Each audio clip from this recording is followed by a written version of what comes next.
Hi, welcome to Sherin's kitchen. இன்றைக்கி நம்ம கிச்சனில் பார்த்திங்கன்னா ஒரு ஸ்நாக் ரெசிபி தான் பண்ண போகிறோம். ஒரு சாயங்கால நேரம் ஆச்சுன்னா நம்ம எல்லார் வீட்லேயுமே ஸ்நாக் பண்ணுறது வழக்கமாக இருக்கும். இன்றைக்கி நம்ம பண்ண போகிறது பார்த்திங்கன்னா வாழைக்காய் பஜ்ஜி பண்ண போகிறோம். நிறைய பேருக்கு வாழைக்காய் பஜ்ஜி பண்ணோம்னா அந்த எலும்பி வராது, புஸ்ஸுன்னு வராது அப்படின்னு சொல்லுவாங்க. அந்த மாதிரி இல்லாமல் இன்றைக்கி நம்ம பண்ண போகிற வாழைக்காய் பஜ்ஜி நல்ல புஸ்ஸுன்னு நல்ல எலும்பி வர்ற மாதிரி இருக்கக்கூடிய ஒரு சூப்பரான ஒரு ஸ்நாக் தான் பண்ண போகிறோம். வாங்க அது எப்படி பண்ணலாம் அப்படிங்கிறத பார்க்கலாம். ஒரு கப் அளவுக்கு கடலை மாவு, ஒரு 2 ஸ்பூன் அளவுக்கு பச்சரிசி மாவு, மிளகாத்தூள் 1/4 ஸ்பூன், அடுத்து மஞ்சள் தூள், பெருங்காயத்தூள், தேவையான உப்பு.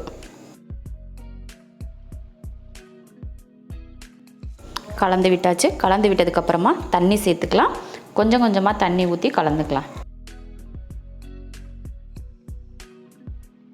இந்த மாதிரி பக்குவத்தில் நல்லா கொஞ்சம் ஓரளவுக்கு கெட்டியாக இருக்கிற மாதிரி நம்ம கலந்துக்கணும். ரொம்ப தண்ணியாக இருந்துச்சுன்னா நம்ம வாழைக்காயில் ஒட்டாது. இப்போ மாவு ரெடியாக இருக்குது. ஸ்டவ் ஆன் பண்ணிவிட்டு எண்ணெய் ஊற்றி வச்சிடலாம். வாழைக்காய் சீவுறதுக்குள்ளே எண்ணெயும் காஞ்சிடணும், அதுக்காக முன்னாடியே ஊற்றி வச்சுக்கலாம். இப்போ வாழைக்காயை தோல் சீவிக்கலாம். நல்லா தோலெல்லாம் நல்லா அந்த மாதிரி ஒட்டை சீவி எடுத்துடணும். வாழைக்காயை தோல் சீவிட்டு 2 பக்கமும் லைட்டாக கட் பண்ணி எடுத்தாச்சு. இப்போ இதை சீவி எடுத்துக்கலாம். இந்த மாதிரி காய் சீவுற தட்டில் மேலே இருக்கும் பார்த்திங்களா ஒரு பிளேடு, அதில் சீவிக்கலாம். ஃபஸ்ட்டு சீவுறது இந்த ஓரந்தான் வரும், அதை சீவி போட்டுட்டு அதுக்கப்புறமா நம்ம அதை சீவிக்கலாம்.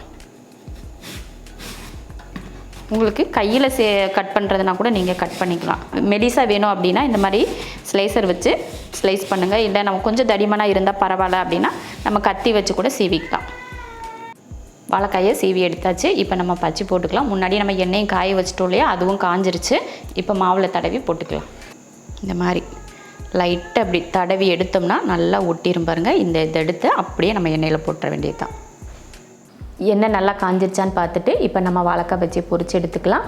நல்லா பொறுமையாக போடுங்க. எண்ணெயில் வேலை செய்கிறப்போ பார்த்து பொறுமையாக வேலை பார்க்கணும். நான் எண்ணெய் கம்மியாக ஊற்றுனதுனால 2 பஜ்ஜியாக போட்டு பொரிச்சு எடுத்துக்கிறேன். நீங்கள் எவ்வளோ எண்ணெய் ஊற்றுறீங்களோ அதை பொறுத்து ஒன்றா போட்டுக்கோங்க, இல்லைன்னா 4 போட்டு கூட நீங்கள் பொரிச்சு எடுத்துக்கலாம். அது உங்கள் விருப்பம். போட்டதுக்கப்புறமே பார்த்திங்கன்னா நல்லா எலும்பி வருது, நல்லா புஷ்ஷுன்னு வருது பாருங்கள் வாழைக்காய். இது அடியில் போய் மாவு ஒட்டிக்கிட்டதுனால இந்த மாதிரி ஆயிடுச்சு. இது பாருங்கள் சூப்பராக வந்திருக்கு பாருங்கள். நல்ல புசுன்னு வரும்.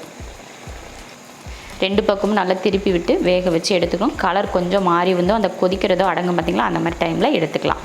பஜ்ஜி பார்த்திங்கன்னா எவ்வளோ புசுன்னு வந்திருக்கு பார்த்திங்களா. நம்ம கடைகள்லாம் போனோன்னா வாழைக்காய் பஜ்ஜி பார்க்குறப்பே ரொம்ப அருமையாக இருக்கும். என்னடா பார்க்குறக்கு இவ்வளோ பெருசாக நல்லா புஷ்ஷுன்னு இருக்கே அப்படின்னு யோசிப்போம். அதே போல் நம்ம வீட்டில் செய்யணும்னு சொல்லிட்டு ஆசைப்படுவோம் இல்லையா, அதே போல் தான் இன்றைக்கி நம்மளும் செஞ்சுருக்கோம்.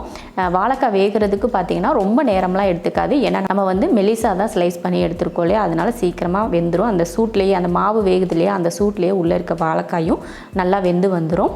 அதே போல் பார்த்திங்கன்னா நீங்கள் வாழைக்காய் பஜ்ஜி இந்த மாதிரி பெரிய சைஸாகவும் போட்டுக்கலாம், இல்லை சின்னதாக 2ஆக வெட்டி நம்ம வாழைக்காய் ஸ்லைஸ் பண்ணுறோம் பார்த்திங்களா, அதை 2ஆக கட் பண்ணி கூட சின்ன பஜ்ஜியாக கூட நீங்கள் போட்டு எடுத்துக்கலாம்.